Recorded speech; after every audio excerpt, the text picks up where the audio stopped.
Episode 165.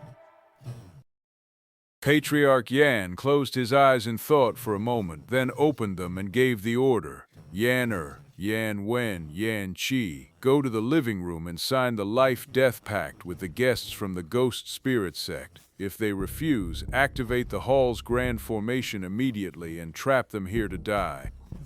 As you command, Ancestor. The stunning young woman beside the Yan family patriarch smiled faintly, stepped gracefully to the front of the hall to receive her orders, accompanied by two middle-aged men. Yanyer, be careful. If things go wrong, just get out of there. I'll have someone else waiting outside to pick you up. Don't worry, Ancestor. I have the purple cloud banner to protect me. I'm confident I can escape if things go wrong. The girl offered a few soothing words to the Yan family patriarch, then followed the two middle-aged men out of the hall. The red-haired elder watched his most beloved great-granddaughter walk out, worry still gnawing at his heart. Without a second thought, he issued a rapid series of orders, laying an inescapable net around the hall to support Yan Ruyan and prevent the enemy from breaking the formation and escaping. In the time that followed, the meeting hall fell into a profound silence as everyone anxiously awaited Yan Ruyan's and the other two's replies. After the time it takes an incense stick to burn, a sound transmission talisman suddenly flew into Patriarch Yan's hand. He gave it a gentle squeeze, and Yan Ruyan's delicate voice emerged. Ancestor, it's done. As soon as I and the two senior uncles made our requests, they agreed. The life-death curse was also placed without a hitch. I'm accompanying them to the main hall now. They said they have more to discuss with you, Ancestor. Please prepare. The Yan family patriarch and the rest of the Yan family all breathed a sigh of relief once the life-death curse was complete. Everyone else disperse. Only leave Xuanye here with me. At once, the elders and stewards inside the hall scattered as ordered. Patriarch Yan and the scholar waited for a while. Then the Ghost Spirit sect's young master and Yan Ruyan walked into the council hall. Since our Yan family has already agreed to submit to the Ghost sect, does the young master have any further instructions? The Yan family patriarch's tone this time was noticeably milder than before. Clearly, he had finally grasped the weight of the matter, that the Yan family was now part of the Ghost Spirit sect. Elder Yan, why be so distant? Since Miss Ruyan and I have exchanged life and death vows, that practically counts as a betrothal. Senior Yan, from now on, just call me Wang Chen. No need for young master. How could that be? Until you and Yana are wed, how could I be so disrespectful to the young master? After all, the Yan family is soon to be part of the Ghost Spirit sect. The Ghost Spirit sect's young master, hearing the Yan family ancestors' words, knew the other's weariness of him had yet to be fully dispelled. He didn't press further, offering a faint smile instead, and shifted the conversation to something negotiable. Actually, the reason Wang Chen asked Miss Ruyan to arrange this meeting with you, Senior Yan, is to inquire how you intend to fulfill our agreement. After all, in 5 days, the 6 sects will officially invade the Yue Kingdom. If the Yan family doesn't evacuate this area in time, it might cause some trouble. Rest assured, young master. Though our Yan clan appears to have many members, we will abandon those distant relatives with no blood ties and the ordinary mortals without magic power. After all, moving the entire clan out in one go just isn't realistic. The Yan family understands that well enough. The Yan family knows how to cut their losses. That puts my mind at ease. After all, if too many members of the Yan family act together, it's impossible to keep it from the 7 sects. If word gets out, that would be a problem. Ah, you must be the famed Master Xuanye of the Yan family, the one who leaves no loophole. I've heard so much about you. The Ghost Spirit sect young master's eyes, hidden behind his mask, swept over the scholar. He let out a light chuckle. The man had called out both his name and alias at a glance, a fact that sent a chill through his heart. Yet his face remained composed, a calm smile in place. I didn't come to the Patriarch just for that. I want to know how the Yan family plans to deal with the 200-plus Foundation establishment cultivators currently in the fortress. Many of them are core disciples from the 7 sects, and the Yan family has to relocate within 2 days.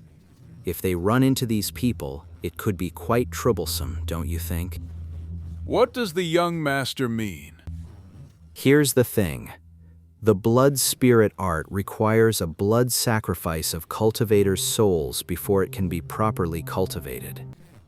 Why not use my ghost spirit sect's yin flame formation to refine all these cultivators in the fort, leaving only their souls for Ruyan's Foundation establishment?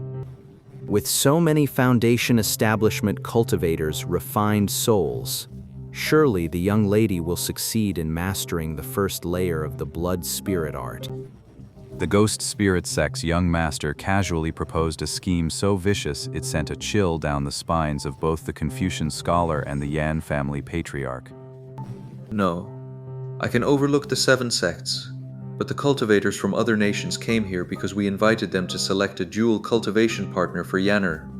The Yan family absolutely cannot do something that would incur the wrath of everyone. Xuanye, don't rush. I haven't lost my mind yet. The young master's idea is truly something. If we truly do this, then even if the world is vast, there will be no place left for our Yan family to stand. The Yan family won't make the first move against the invited cultivators inside the fort. But as for the cultivators from the 7 sects, I can have my people gather them all in one place. As for how to deal with them, and whether we can take down so many, that all depends on the ghost sect's capabilities. The scholar let out a breath and hurriedly agreed. These cultivators' souls are meant for Lady Ruyan's blood sacrifice. Your Yan family is the one benefiting here. But if the Yan family refuses to lift a single finger, that's a bit too much to swallow, isn't it? But Yanner is about to marry the young master and become the young madam.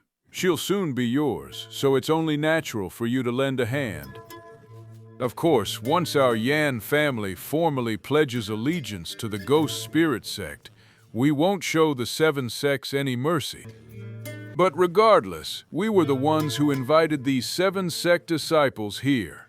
If the Yan family acts against them now, it will surely tarnish their reputation in the eyes of cultivators from other nations. Of course, letting them go like that wouldn't be proper either, so it's best if the young master's people handle it. This way, our Yan family can justify ourselves to the cultivators of other nations. And I believe, with the 2 core formation cultivators by your side, young master, capturing a few dozen Foundation establishment disciples shouldn't be a problem, should it? The ghost spirit sect's young master, upon hearing this, cast a deep glance at the Yan family patriarch, then lowered his head in thought. After a long moment, he lifted his head and glanced at Yan Ruyan, who had yet to speak. Since the ancestor puts it that way, the ghost spirit sect will play the villain this time. Consider these souls my betrothal gift to you, Miss Ruyan. The young master's betrothal gift. I, this old man, shall accept it on Yanner's behalf in the days to come. Yanner, quickly pay your respects to the young master. This betrothal gift is no small matter. I appreciate the young master's kindness. Ruyan will remember it well. The peerless beauty stepped forward with graceful poise and offered a light bow. The delicate, almost bashful flush on her face stirred a flicker of something unusual in the ghost spirit sect heir's eyes. If Miss Ruyan can cultivate the blood spirit art sooner, that would be a good thing for me as well. No need to be so polite. Once you've made your decision, ancestor, just let me know where the 7 sects have gathered. Then, simply wait for good news. For now, Wang Chan takes his leave. The Ghost Spirit sect's young master exchanged a few courteous words with effortless grace, then bowed to Patriarch Yu and took his leave. Meanwhile, the Yan family ancestor and the Confucian scholar in the hall exchanged a knowing glance. Let's shift our focus back to Han Li. Han Li now had a headache, a very bad one.